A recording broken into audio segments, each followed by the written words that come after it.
这段时间，唐敏熙一直不来公司上班。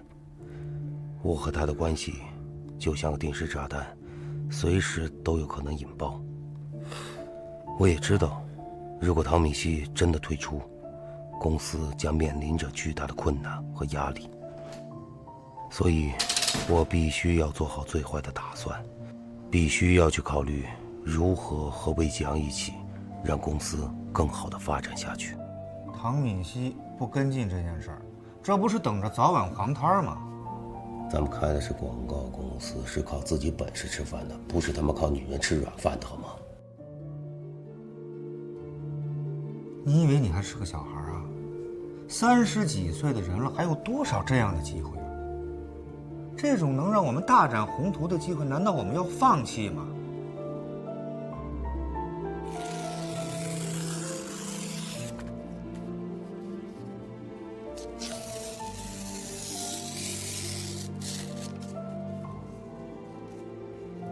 其实，在我内心已经做出决定，从此以后，不再依靠唐敏熙，我只想依靠自己的能力，去挽救公司。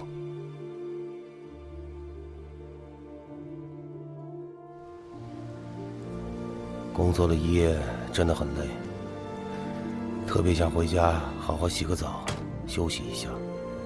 可是，一想到回到家，又看到爱宝和她男朋友在一起的样子，心里老有种说不出来的滋味。我爸说，他同意让我们在这住嘞，跟你借个套，保险套啊。